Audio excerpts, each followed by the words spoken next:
बिहार मिशनरियों का कब्रिस्तान।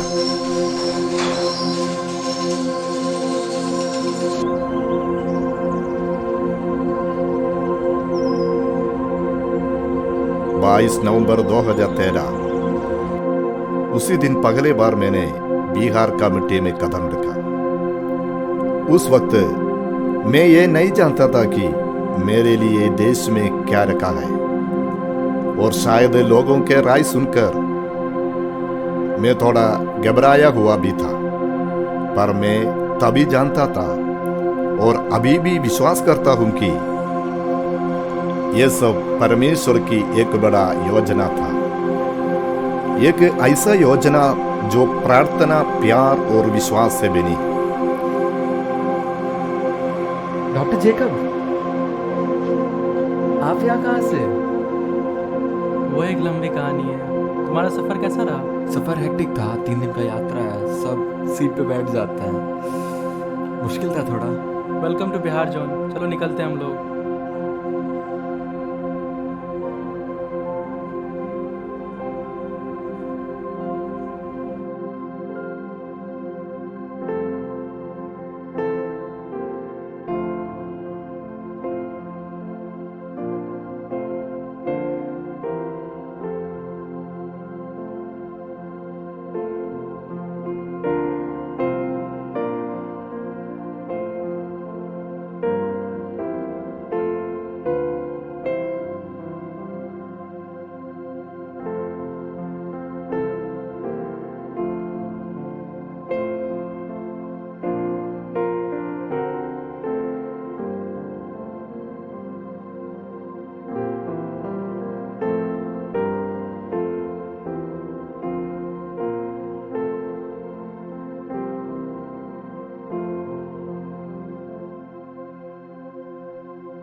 अच्छा, तो अब ये नहीं पता है कि अब यहाँ कहाँ से आए? पिछली बार जब मिले तब असम में थे। वो हमारे मिलने के बाद WHO का एक नया प्रोजेक्ट आया जिसमें उन्होंने मुझे एक हॉस्पिटल का चीफ बना दिया। और हॉस्पिटल थोड़ा रूरल जगह में है, इसकी वजह से वहाँ के लैब टेक्नीशियन ने रिज़ाइन कर दिया। और मुझे रिक्रूटमेंट करना था, तो मैं बायोडाटा चेक कर रहा था, तो मुझे वहाँ पे आपका बायोडाटा मिला जिसमें आपकी पुरानी तस्वीर लगी थी। तो मैंने आपको पहचान लिया, और मैंने अपना आइडेंटिटी इसलिए रिवील नहीं किया क्योंकि मैं आपको सरप्राइज़ देना चाहता था। तभी मैं सोचूं मुझे जॉब कैसे मिल गई, वो भी बिना किसी इंटरव्यू के।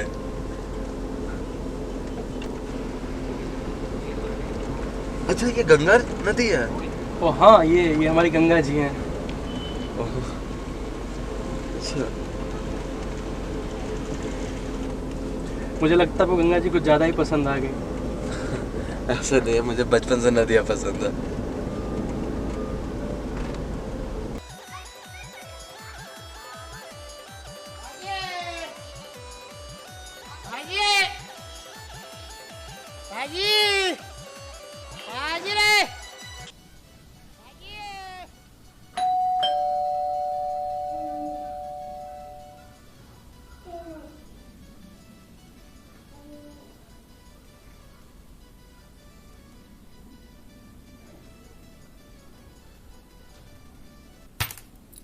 अंदर आ जाओ जॉन।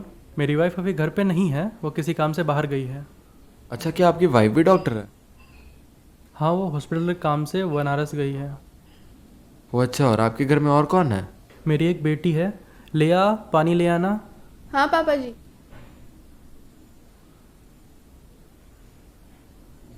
ये मेरी बेटी लिया है। हाय लिया, हाय अंकल। कैसे हो आप? जी ठीक है, आप कैसे मैं हैं? ठीक हूँ। आप कौन से क्लास में पढ़ रहे अभी हो? 10th में। ओ अच्छा, अच्छे से पढ़ना। तुम्हारा रूम रेडी है जॉन? डिनर के बाद मैं तुम्हें वहाँ छोड़ता हूँ। अच्छा, रूम से हॉस्पिटल कितना दूर है? वॉकिंग डिस्टेंस पे ही है, 5 मिनट का रास्ता है। अच्छा, तब तो ठीक है। तो डिनर रेडी है, जल्दी करते हैं फिर निकलते हैं। ठीक है।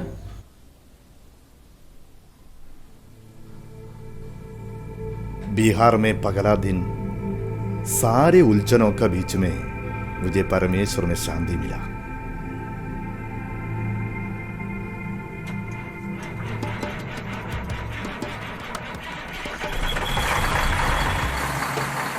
अच्छा डॉक्टर, ये कौन सा नदी है? अच्छा ये तो कोसी नदी है। कल जब हम यहाँ पहुँचे तब तुम सो रहे थे। The Kosi river. हाँ, ये इंडिया और नेपाल में बहती है और इसको बिहार का शोक भी कहते हैं। ऐसा क्यों? ऐसा इसलिए क्योंकि हर साल जब बिहार में बाढ़ आती है तो हज़ारों किसानों का नुकसान होता है। और समझो आखिरी बार जब बाढ़ आई थी तो उसमें तो पूरा का पूरा सुपौल जिला ही डूब गया था। ओहो, ये तो सच में शोक का नदी है। और ये देखो जॉन, ये है धरहरा विलेज। इस गांव अच्छा। की एक खासियत है कि यहाँ जब भी कोई लड़की पैदा होती है ना तो उसके साथ 10 पेड़ लगाए, और पेड़ जब बड़े होते हैं उसमें जो भी फल लगता है उसको बेच करके जो पैसे इकट्ठा होते हैं उनकी शादी में इस्तेमाल किया जाता है ना? ये बहुत अच्छा आइडिया। वाह, ये तो बहुत अच्छा कल्चर है। ट्रीज तो फिक्स डिपॉजिट भी है। बड़े अजीब रीति रिवाज थे यहाँ के, पर यहाँ के लोगों का दिल इतना बड़ा था कि वे अपने कमियों में भी ये है तुम्हारा ऑफिस हमें वो और ये है दिल तुम्हारा लैब। खोल कर स्वीकार करते थे। और इससे मिलो, ये है आदित्य। हाय आदित्य। आदित्य, फासला वापस आ गई क्या? नहीं सर, फासला अभी तक नहीं आया। अच्छा ठीक है, तुम लोग बात करो, मैं मिलता हूँ। और की हाल बा? क्या? ओ, आपको भोजपुरी नहीं आता ना? नहीं, सीखूंगा धीरे धीरे। ठीक है, कोई बात नहीं। और आपको कैंपस वगैरह पसंद आया? हाँ, अच्छा है मतलब।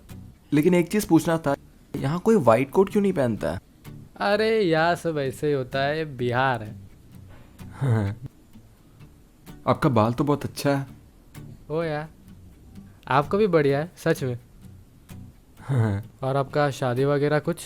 नहीं, अभी तक तो नहीं। बढ़िया। और आपकी? मेरी होने वाली है एक नज़र में। और तो आसपास कोई चर्च है क्या? है ना, यहाँ लालबाग चौक में एक चर्च है और हर साल मैं जाता हूँ नहीं कैंडल नहीं जलाने। नहीं नहीं, वैसा नहीं, कोई पेंटेकोस्टल चर्च है क्या? पेंटिकोस चर्च? अच्छा, वैसा वाला। तो आप फासला जैसे हो। हाँ शायद। हाँ, वो तो है। मैं पास्टर जी है उधर, पता नहीं क्या बोलते हैं लोग। उससे मिला दूंगा कल दोपहर तक आपको मिला दूंगा। आदित्य, यहाँ क्या कर रहे हैं आप? बस ऐसे ही घूमने आया। और ये जॉन हमारा हॉस्पिटल में नया है। जय मसीह। जय मसीह। कहाँ से आप? केरला से। अच्छा, यहाँ के हॉस्पिटल में क्या डॉक्टर है आप? हाँ, यहाँ पे रहते हैं। अकेले या माता पिता भी साथ में है? अकेले। शादी हो गया क्या?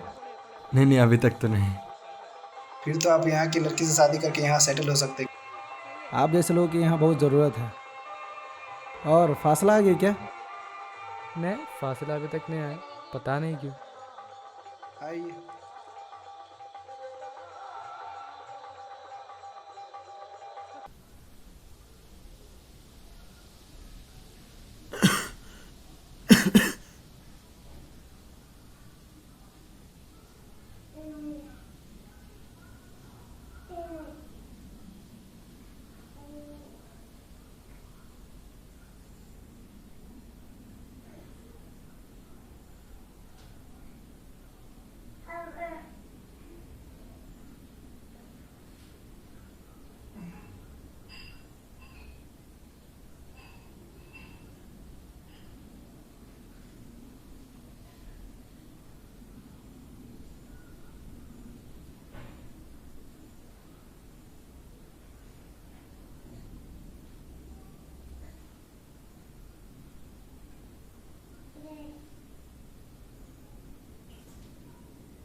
जॉन, ठीक तो हो?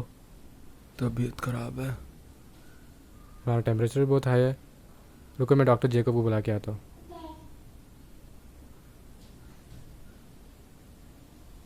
क्या हुआ जॉन? पता नहीं, तबीयत खराब लग रहा है।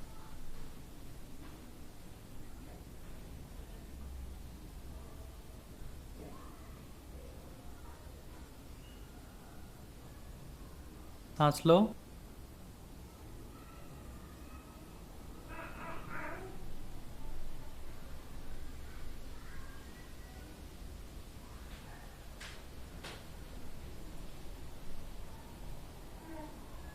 दर्द हो तो बताना।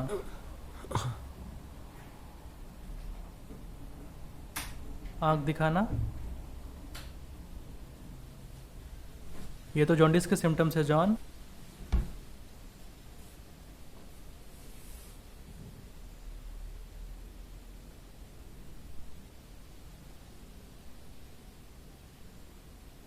जल्दी से मेडिसिन ले आओ और इसको जल्दी से वीआईपी रूम में शिफ्ट करो। हाँ ओके ओके। आपका वो मेडिकल स्टॉक ख़त्म हो गया, कल फासला लेके आएगी। अच्छा, फासला कौन है? फासला यहाँ की एक नर्स है, एक्चुअली वो चेन्नई से है। वो मतलब उसकी मेंटालिटी बहुत अजीब है। उसको मतलब कई सारे अच्छे हॉस्पिटल से जॉब ऑफर्स आए हैं, लेकिन वो यहीं पे रहेगी, गांव में लोगों के बीच में, बच्चों के बीच में काम करेगी, सोशल वर्क टाइप।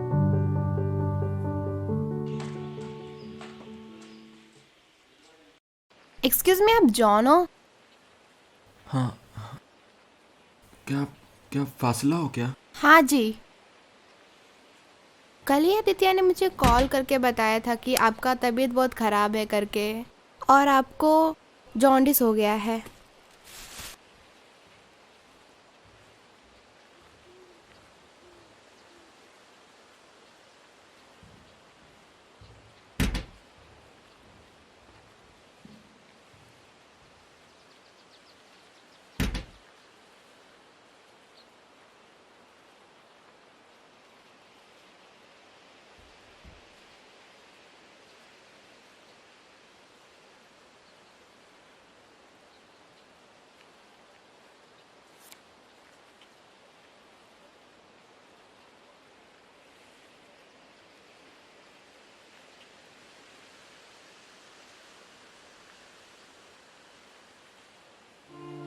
और कुछ ही क्षण भर में मेरा ये अंधेरा और बिखरा कमरा को उज्याला से भर दिया।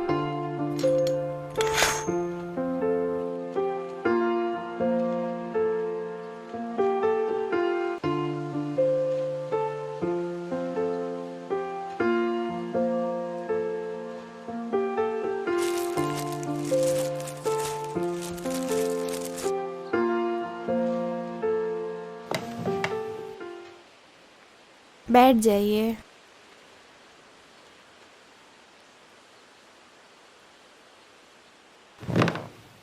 ये सब क्या है? आपको ये सब करने का ज़रूरत नहीं था।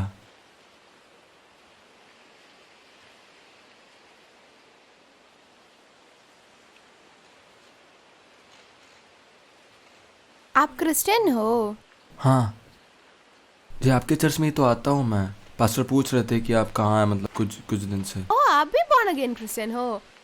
मैं भी। अच्छा।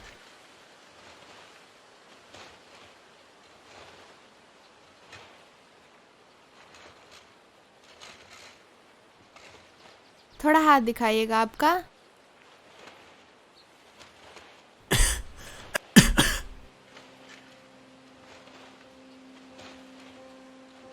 अब आराम कर लीजिए। अगला एक हफ्ता जब मैं हॉस्पिटल में एडमिट था, मैं अपना ध्यान दिया कि वे सिर्फ अपनी नौकरी समझकर नहीं, पर उससे बढ़कर लोगों से प्यार से पेश आती थी। जिस तरीके से वो लोगों को सांत्वना देती थी, और जैसे लोगों का चेहरा उन्हीं को देखते ही खिल उठता था। मैंने उनका उमंग, उनका जुनून देखा जब वो असहाय लोगों का मदद करती, और मैं जानता था कि ये सब कुछ अलग है। और जल्द ही हम लोग अच्छे दोस्त बन गया। मैं, आदित्य, फासिला और लेया।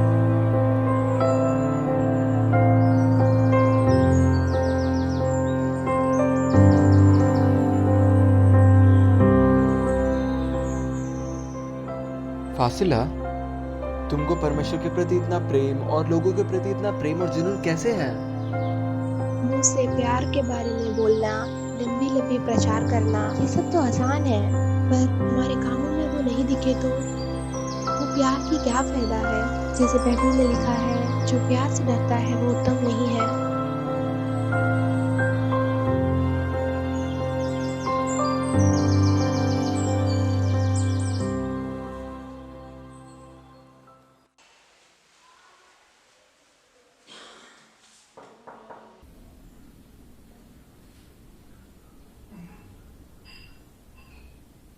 बैठो।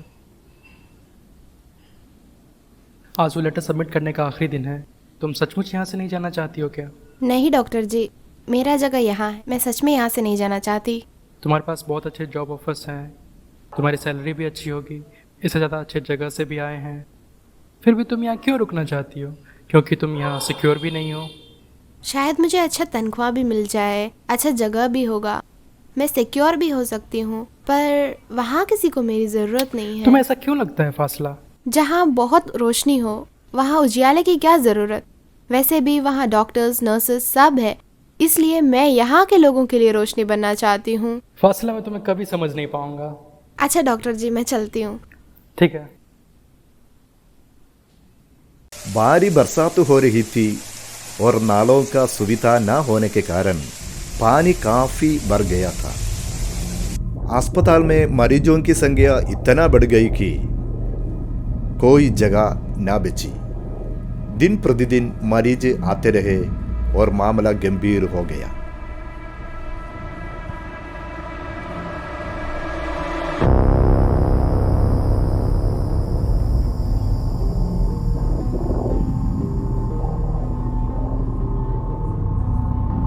और ऐसे ही दोपहर का समय था। जल्दी भोजन के बाद लाभ लौटने से पहले मैंने प्रार्थना किया। इस बीच क्या में वजह? मैं सो गया और एक सपना क्या हुआ जॉन? ये कोलेरा है, विब्रियो कोलेरा। क्या बोल रहे हो आप? क्या हुआ आपको? मैं प्रार्थना करके सोया और मेरे सपने में आया और परमेश्वर ने मुझे दिखाया कि विब्रियो कोलेरा है। I am sure it's Vibrio cholerae. हैं? क्या बोल रहे हो आप? मैं समझ नहीं पा रहा। मुझे डॉक्टर जेकब से बात करना है। जॉन!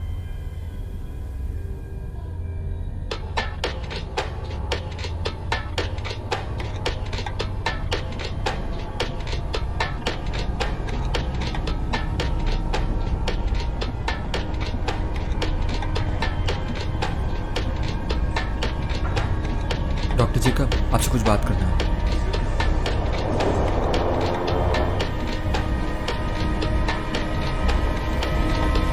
डॉक्टर, ये बीमारी कोलेरा है। क्या? पर कोलेरा के सिम्टम्स तो नहीं दिख रहे हैं। नहीं डॉक्टर, मेरे सपने में आया, परमेश्वर ने मुझे बताया लैब में टेस्ट हो रहा है और ये कोलेरा है। इतनी जल्दी किसी कंक्लूजन पे मत पहुंचो जॉन। लैब रिपोर्ट्स का वेट करते हैं, कुछ भी सीरियस हो तो मुझे बताना, ठीक है? डॉक्टर जैकब मेरा यकीन नहीं किया, पर मुझे पूरा विश्वास था कि ये कोलेरा है और परमेश्वर ने मुझे प्रकट किया। और मुझे इस बात का इतना यकीन था कि मुझे जांच भी करने का मन नहीं था। जब मैंने वो चित्र देखा तो मैं समझ गया कि मेरा सपना सच था। ये वही चित्र था। मैं परमेश्वर का धन्यवाद किया उनके आश्चर्य कर्मों के लिए और प्रार्थना के कई हफ्तों डॉक्टर बाद जेकब, स्वर्ग ने प्रार्थना Yes, I found the का virus. उत्तर दिया Yeah. और Yeah, it's अस्पताल Vibrio में cholera. मरीजों की संख्या घटने Yes. लगी। Yes, I'll see you. फासला, आप लोगों को इतना मदद करते हो, उनका ख्याल रखते हो, तो आप कैसे करते हो ये सब? दूसरों की खुशी देख के मुझे भी खुशी मिलती है। दूसरे के मुझे ख्याल रखने में परमेश्वर में आनंद मिलता है। लेकिन आपको नहीं लगता कि आपको ख्याल रखने वाला कोई होना चाहिए? शादी कर लो जल्दी से। उनका भी मुझे खुद ख्याल रखना पड़ेगा। मेरा पिताजी है ना मेरा ख्याल रखने के लिए, वो मेरे को काफ़ी है। मैं जो भी मांगूँ वो मुझे सब दे देते हैं। ऐसा लगता है आपका पिताजी आपसे बहुत प्यार करते हैं ना? हाँ, वो मुझे बहुत प्यार करते हैं, मैं भी उनसे बहुत प्यार करती हूँ। सुन के अच्छा लगा कि आपका ख्याल रखने वाला कोई है। फासिला मरीजों की सेवा करने में व्यस्त थी, तो हम अच्छा हुआ चारों आपने को ये सपना मिलने देखा। का अवसर परमेश्वर नहीं कितना मिला। महान है ना, वरना हमारे हॉस्पिटल में कितनी बड़ी लाइन लग जाती। लेकिन पता है यहाँ अभी भी एक दिक्कत है कि यहाँ डॉक्टर नहीं है। लाइक जितना ज़रूरत है उतना डॉक्टर तो है नहीं, और हॉस्पिटल भी उतना अच्छा नहीं है। तो ले आ चाय ले आ। और गवर्नमेंट हॉस्पिटल का भी हम लोग विश्वास नहीं कर सकते हैं, ना उसके इंसान सही है ना उसके इक्विपमेंट सही है। अब देख लो, कल ही एक पेशेंट आया गवर्नमेंट हॉस्पिटल से, वहाँ पे उनका कोई अलग मेडिसिन डाल दिया बोल के उन्होंने हमारे हॉस्पिटल में ट्रांसफ़र करके आया, और कल बेचारा वो मर गया और हम लोग बचा भी नहीं पाए। पता है दुख की बात क्या है कि 1 लाख लोग MBBS देते हैं और हर एक दूसरे बच्चे से पूछो तो वो बोलता है उसे डॉक्टर बनना है, और इसके बाद भी हमें जितने डॉक्टर्स चाहिए उतने हैं भी नहीं। तो डॉक्टर तो सबको बनना है, पर बिहार कौन आना चाहेगा? सब कोई तो पहले सिक्योरिटी और इनकम देखेंगे, पर गरीबों के बीच में सेवा करने के लिए हम लोग को एजुकेशन और डिग्री से सबसे ज़्यादा प्यार होना चाहिए ना। एक्चुअली में ना लोग बिहार से डरते हैं, लेकिन एक बार आ जाओ ना तो पता चलता है ऐसा कुछ है नहीं। यहाँ लोग दिल से प्यार करते हैं। इसीलिए तो मैं अभी तक रुकी हुई हूँ। और लिया, तुम्हें तो डॉक्टर बनना होगा मम्मी पापा की तरह, हाँ, मुझे तो डॉक्टर ही बनना है। और जब डॉक्टर बनोगी तो तुम भी बिहार नहीं आओगी। नहीं, मैं तो बिहार ही आऊँगी, क्योंकि मुझे भी मम्मी पापा के समान ऐसे रूरल एरियाज में जाके डॉक्टर बनना है। और भाई हाय।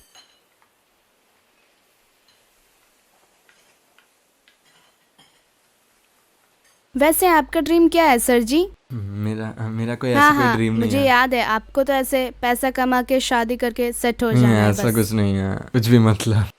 आदित्य का तो कोई ड्रीम होगा, या फिर शादी करके हाँ, बढ़िया है, बढ़िया है।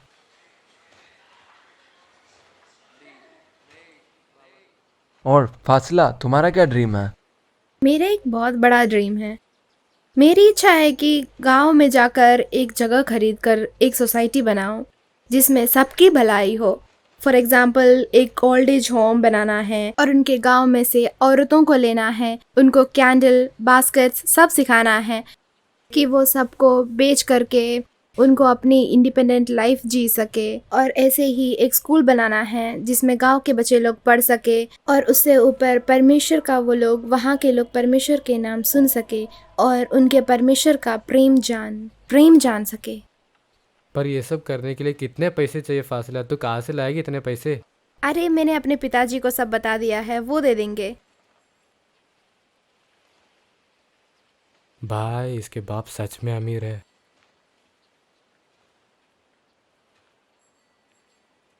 और ले आ, थोड़ा गिटार ले आके थोड़ा गाना बजा दे। फासला का फेवरेट गाना है ना? मैं लेके आती हूँ। तेरा कौन सा फेवरेट गाना है? सर जी, मैं आपको एक क्लू देती हूँ, वो महात्मा गांधी का एक फेवरेट सॉन्ग है। कौन सा? रघुपति राघव राजाराम? ना, वो नहीं। तो और कोई दूसरा क्लू दीजिए। ओके, मैं एक और क्लू देती हूँ। वो गांधी जी के आश्रम में मेडिटेशन के वक्त अभी भी गाया जाता है वो गाना। अभी भी पता नहीं चला? नहीं, तुमको पता चला? अभी भी नहीं पता चला? एक और मैं क्लू देती हूँ, वो रिपब्लिक डे। हाँ, रिपब्लिक डे में इस सॉन्ग से समाप्त होता है। ओह, अबाइड विथ मी।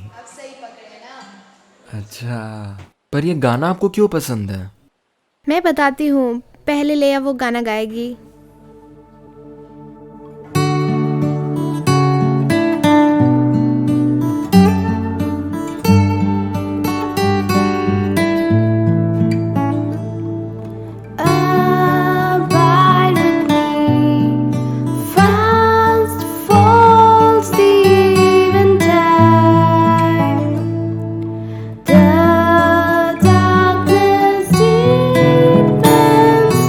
Lord,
पर ये गाना आपको क्यों पसंद है?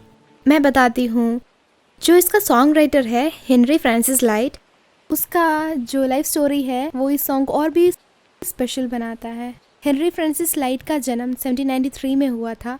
उसका जो मम्मी पापा एने मेरी और कैप्टन थॉमस लाइट, उनके दूसरे बेटे थे हेनरी, और दूसरे बेटे होने के कारण उनके मम्मी पापा से वो और भी अटैच थे। तो वो बचपन से ही बाइबल पढ़ने में और प्रार्थना करने में आगे था।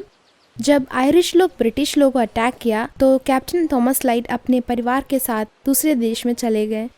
उसके बाद उन्होंने हेनरी और उसके बड़े भाई को बोर्डिंग स्कूल में एडमिट कर दिया। और उनके पापा कैप्टन लाइट वो दूसरे देश में चले जाते हैं, और उनकी मम्मी और भाई भी दूसरे देश में चले जाते हैं, और उसका बड़ा भाई भी वो स्कूल से गायब हो जाता है। और 9 साल की उम्र में हेनरी अनाथ हो जाता है। ना उसकी मम्मी रहती है, ना उसके पापा रहते हैं, और ना ही उसका कोई भाई। जब हेनरी उनके स्कूल के सीढ़ियों में बैठकर रो रहा था, वो देखकर उनके हेडमास्टर ने उनको देखा और उनका मन बहल गया और उन्होंने उनको अपना लिया और अपने बेटे के समान उनको पाला पोसा। और उसके बाद उन्होंने अच्छे मार्क्स से ग्रेजुएशन किया और स्कॉलरशिप से वो मेडिकल कॉलेज में वो एंट्री कर ही रहा था, तब परमेश्वर का बुलाहट उनके जीवन में आया। उन्होंने 1815 में अपना सेवकाई शुरू किया और उसके बाद क्या हुआ कि उनकी तबीयत बहुत ख़राब हो गया। उनको लंग्स में डिजीज़ आ गई और डॉक्टर ने उनको ठंड के जगह में जाने से मना कर दिया। तब उन्होंने कुछ साल इटली और फ्रांस में रहा और वहाँ पर एन मैक्सवेल नाम की एक लड़की से शादी किया। जब उनका तबीयत ठीक होने लगा तो उन्होंने वापस ब्रिक्सम इंग्लैंड में चले गए और वहाँ पे उन्होंने बहुत अच्छे से सेवकाई किया और उन्होंने सब छोड़कर परमेश्वर को दिया और अच्छे से सेवकाई करने लगा। तभी उनका हालत और भी ख़राब होने लगा। तब उनको जब समझ में आ गया कि उनका समय बहुत कम है, एक दिन शाम को जब वो बाइबल पढ़ रहे थे, तब उनके पन्ने पलट के लूका 24:29 में आके रुक गया और वो पढ़ने लगे, हमारे साथ रहे क्योंकि शाम हो चली है और दिन ढल गया है। और ये पढ़ के हेनरी को बहुत शांति मिली और वो बार बार पढ़ने लगे।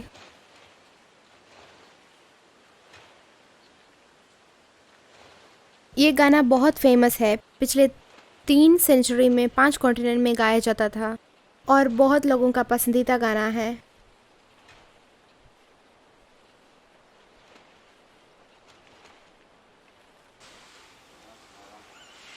ठीक है, वो तो हो जाएगा, उसकी कोई चिंता नहीं है जी। अच्छा ठीक है, मैं आपको बाद में कॉल करता हूँ। डॉक्टर, मेरी मम्मी का तबीयत बहुत ख़राब है। उन्हें एक साथ हार्ट अटैक हो गया, उनका बीपी बहुत हाई है, तो मुझे 1 हफ्ते के लिए घर जाना होगा। ओह अच्छा ठीक है जॉन, तुम चले जाओ, 1 महीने वापस रुक के आ जाना। टिकट हो गया क्या तुम्हारा? हाँ, आदित्य का एक दोस्त है, वो ट्रैवल एजेंसी में वो ये सब करता है, तो वो फ़्लाइट टिकट बुक कर देगा। फिर तो ठीक है, यहाँ की कोई चिंता मत करना, आराम से जाओ। और फासिला वापस आई क्या? नहीं नहीं, वो तो अभी तक नहीं लौटी है, वो धरहरा विलेज में है, शायद देर से लौटेगी।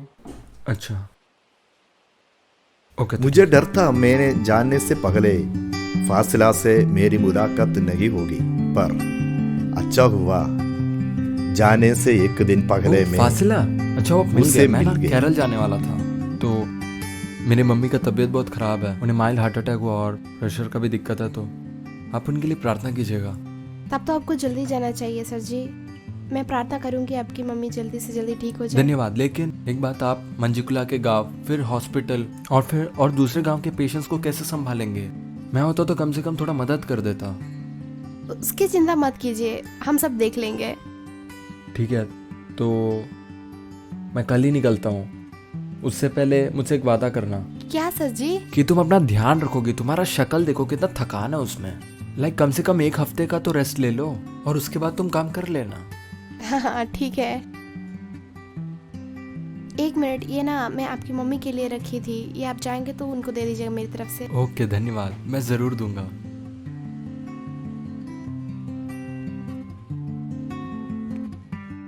एक महीने के बाद सबसे मिलने के लिए मैं बहुत उत्सुक था। मेरे माँ और पूरा परिवार को छोड़कर वापस लौट आना बहुत मुश्किल था।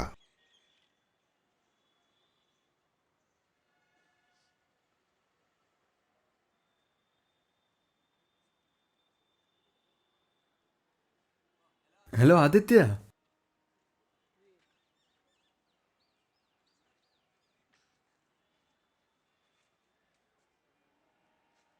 और कैसे हो? हाँ बढ़िया है। और आप अपना बताओ, मम्मी कैसी है? मैं भी अच्छा हूँ, मम्मी भी अच्छी है। चलिए चलते, लैब चलते। हाँ ठीक है, चलते हैं।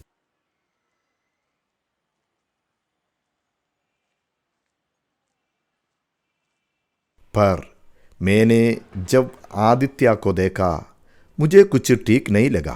वो कुछ नहीं था।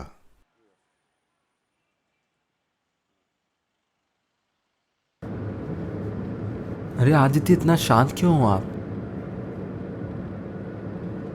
नहीं नहीं सर जी, ऐसी कुछ बात नहीं है। अच्छा। नहीं नहीं नहीं सर जी, ऐसा कुछ नहीं है, बस। आदित्य क्या हुआ, प्लीज बताओ मुझे। नहीं कुछ सर जी, ऐसे कुछ नहीं हुआ। आदित्य बताओ भाई, क्या हुआ? मैं तो ऐसा हूँ जैसे तू सारी बातें बताता है, बता दो क्या हुआ। अरे सर जी कुछ नहीं हुआ है, बस। मैं तो अपने सारे बातें तुम्हें बताता हूँ, बता दो आदित्य। बात दरअसल ये है कि आपके जाने के बाद फासिला बहुत बीमार पड़ गई। वो अपना ख्याल ही नहीं रखती थी। तो तूने ये बात बताया क्यों नहीं मुझे? आप भी अपने मम्मी के लिए गए थे, तो मैंने सोचा। और आपको फासिला का तो पता ही है कि उसको मनाना कितना मुश्किल है। अगर एक बार वो ठान ली तो वो चल ही जाती है, आपको ये बात पता है। और 1 महीना पहले वो ठीक ही थी, काफ़ी जल्दी उसका तबीयत बिगड़ गया, पता नहीं क्या हुआ। क्या करे उसका सर जी।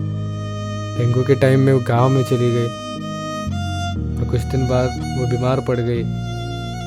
हमें लगा कि वो थकी हुई है, इसीलिए बीमार है। टेस्ट के बाद पता चला हेपेटाइटिस सी है।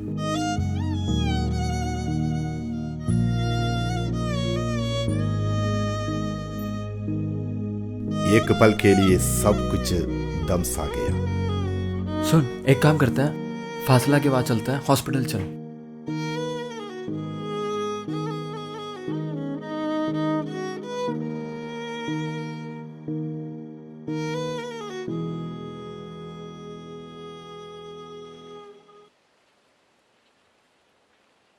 मैडम सो रही है।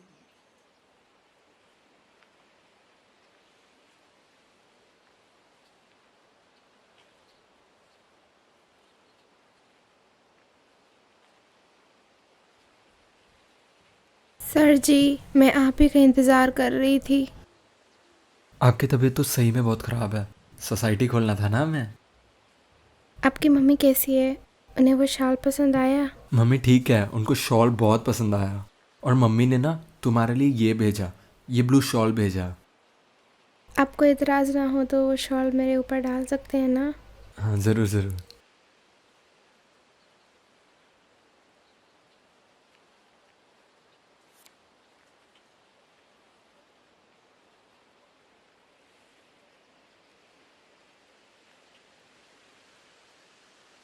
ये बहुत सुंदर है। तो मेरा लगेज नीचे रखा हुआ है आदित्य गाड़ी में, तो मैं अपना लगेज रख के आया।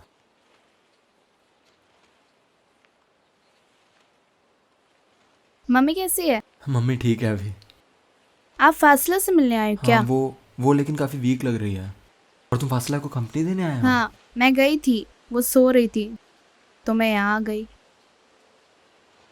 लेकिन एक बात बताना, तुम्हारे मम्मी पापा तो विश्वास नहीं करते हैं, फिर तुम कैसे करने लगी? मैं भी विश्वास नहीं करती थी। फिर सिर्फ उतना ही नहीं, और इस प्रकार से प्रेम करने वाले परमेश्वर पर विश्वास करना मेरे लिए बहुत मुश्किल था। लेकिन जब मैंने फासला को देखा, उनके लोगों के प्रति प्यार को देखा मैंने, और परमेश्वर के प्रति उनके जुनून को, मुझे बहुत ज़्यादा प्रभावित किया। और मैं अभी परमेश्वर पर विश्वास करती हूँ।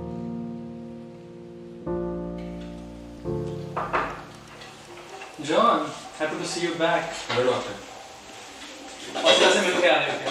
हाँ वो तो बहुत वीक लग रही है। हाँ वो वीक तो बहुत हो गई है और उसकी कंडीशन धीरे धीरे बहुत ख़राब होती जा रही है क्योंकि वो हेपेटाइटिस सी के क्रोनिक स्टेज पे पहुंच गई है और नाउ इट्स लिवर सिरोसिस। उसके लिवर ने पूरी तरह से काम करना बंद कर दिया है। अगर जल्द से जल्द उसे पटना या कोलकाता नहीं ले गए तो उसे यहाँ रखने का कोई फ़ायदा नहीं। डॉक्टर जहाँ भी लेके जाना मैं लेके जाऊंगा, जितना पैसा जो खर्च करना है मैं करूंगा, बस हमें उसे ठीक करना है। तो ठीक है, तो जो भी अरेंजमेंट करनी जल्द से जल्द कर लो क्योंकि कल ही हम फसला को पटना लेके चलते हैं। हाँ उसके पिताजी को कांटेक्ट कर लो क्योंकि फसला को शिफ्ट करने के लिए उसके पिताजी का साइन बहुत जरूरी है। ठीक है? हाँ तो मुझे नंबर दे दीजिएगा, मैं कांटेक्ट कर लूँगा। मेरे पास तो नहीं है, फसला से ही मांगना पड़ेगा। अच्छा ठीक है, मैं वो कर लेता हूँ। लेकिन वो कैसा पिता जो अपने बेटी से मिलने एक भी बार नहीं आया? आई नो, कुछ लोग ऐसे होते हैं जो संपत्ति को रिश्ते से ज़्यादा महत्व देते हैं। अच्छा sir, I will do the needful. Okay.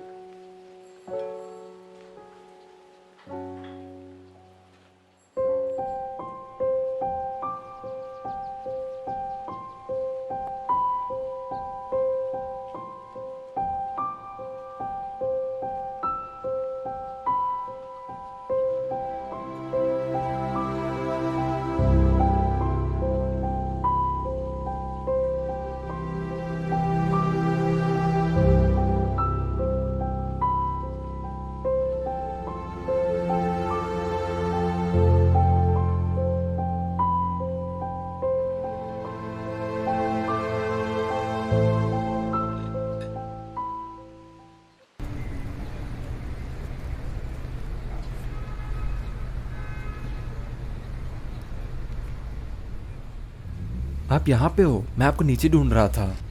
मैं रूम पे बैठ के बहुत बोर हो रही हूँ। ओह अच्छा। फासिला, आप तो बहुत बेटर फील कर रहे होंगे, लेकिन डॉक्टर जेकब का कहना है कि आपको पटना ले जाए, वहाँ ज़्यादा अच्छा सुविधा मिलेगा तो आपका ज़्यादा अच्छा देखभाल होगा। नहीं सर जी, इसकी कोई ज़रूरत नहीं है। फासिला प्लीज़ डोंट ऑब्जेक्ट, हम सारा तैयारी कर चुके हैं। मैं और आदित्य आपके साथ चलेंगे और वहाँ हॉस्पिटल में भी इन्फॉर्म कर चुके हैं और वहाँ जाके आप जल्दी ठीक होकर वापस आ जाएंगे। नहीं सर जी, कोई ज़रूरत सोसाइटी नहीं भी है। तो बनाना है। और फासिला, तुम्हारे पापा कुछ बोले क्या? सुनने में आया कि वो मिलने नहीं आए। माफ़ कीजिए बोलने के लिए, शायद वो बिज़ी होंगे या शायद वो पटना में आके मिलेंगे, लेकिन हम तो है ना आपके लिए।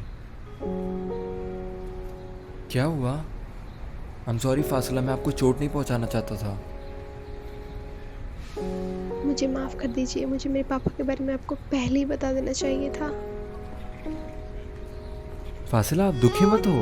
हाँ, आदित्य मुझे सब बता चुका है कि आपके पापा बहुत बड़े आदमी और आपसे बहुत प्रेम करते हैं और शायद वो बिजी होंगे इसलिए आपसे मिलने नहीं आया। हाँ सर जी, मेरे पापा बहुत अमीर है और वो बहुत बड़े आदमी हैं, पर आपको कौन बोला कि वो मुझे मिलने नहीं आए? मुझे मेरा एक ही पिता है, स्वर्गीय पिता। मैं अनाथ हूँ। मुझे मेरे पापा के बारे में कुछ नहीं पता।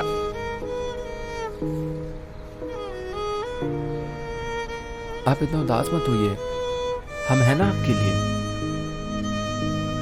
मेरे पिताजी हमेशा मेरे साथ थे, हमेशा। मैं नहीं चाहती थी कि कोई मुझे अनाथ समझे, क्योंकि परमेश्वर ने मुझे बहुत अद्भुत रीति से बड़ा किया है, ख्याल रखा है। पर मुझे ये सब पहले ही आपको बता देना चाहिए था सर जी। सॉरी सर जी, सॉरी। ठीक है। फासले एक अनाथ, वो कैसे लोगों से इतना प्यार से पेश आती थी? उनके पास ज्यादा कुछ ना होने के बावजूद वो इतना उधारी कैसे थी?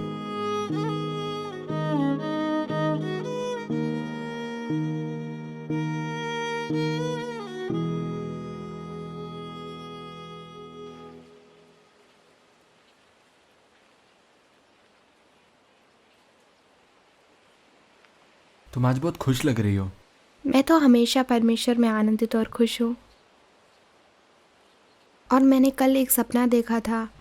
क्या? कि पूरा रूम एक अद्भुत ज्योति में चमका हुआ था। उनके बीच में मैंने यीशु मसीह को देखा और वो बहुत सुंदर और आकर्षित लग रहे थे। वो मुझे नहीं पता मैं उसको कैसे डिस्क्राइब करूं। उनके हाथों में मैंने कील ठोकी हुई निशानी भी देखी।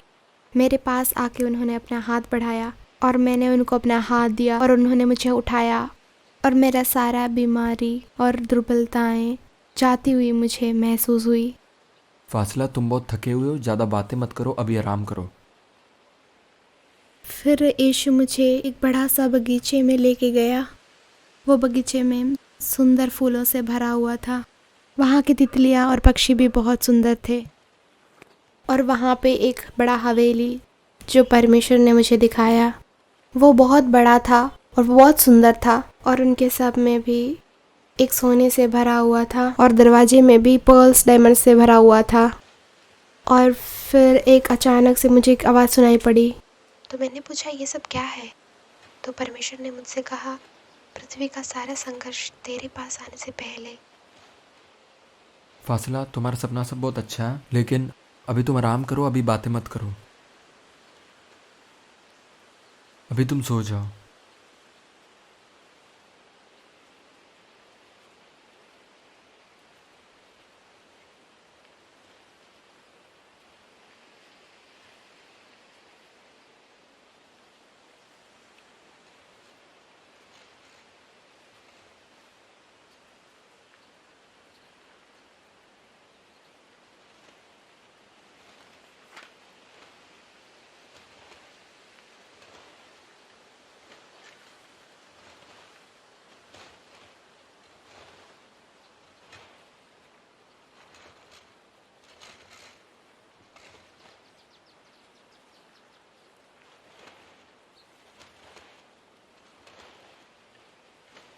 मैंने अभी डॉक्टर से बात किया और वो कह रहे हैं कि इनका कंडीशन बहुत क्रिटिकल है और बचने के चांसेस भी बहुत कम है।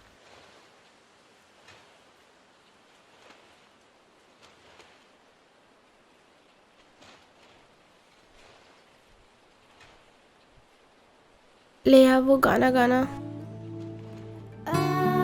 Abide with me, fast falls the eventide.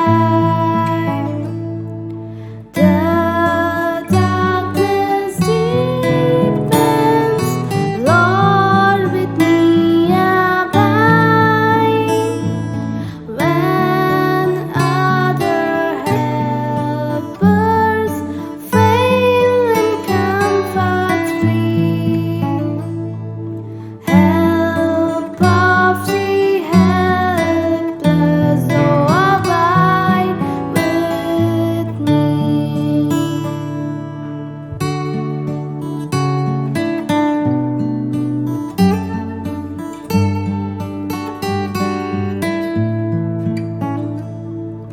I need thy presence every passing hour. What but thy grace can fold the tempter's bar? Who like thyself my guide and stay can be?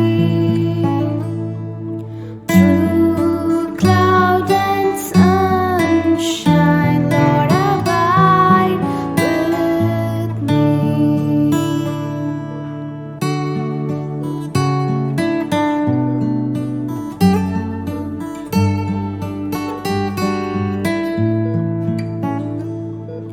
I fear no foe with thee attempt to bless. Ills have no weight and choose no bitterness. Where is that strength where grave thy victory?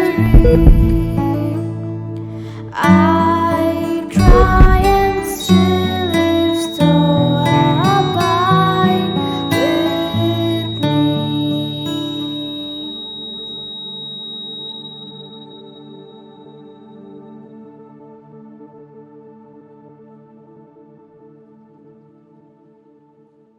फासला नहीं रही। ये कैसे हो सकता है? पर जैसे मैंने बताया, ये सब परमेश्वर की बहुत बड़ी योजना थी। एक ऐसा योजना जो प्रार्थना, प्यार और विश्वास से बनी। फासला ने मुझे सच्चे परमेश्वर पर इतना विश्वास करना दिखाया।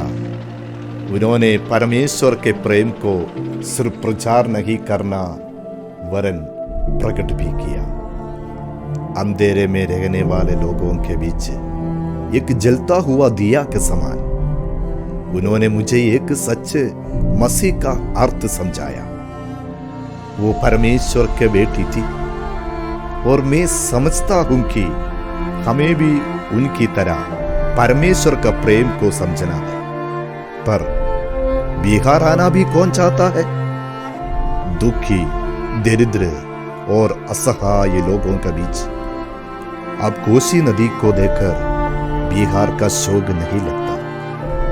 बिहार का शोक यह है कि वो फासला को खो दिया और उनके जगह लेने के लिए कोई और नहीं है। अब बिहार में कौन आएगा?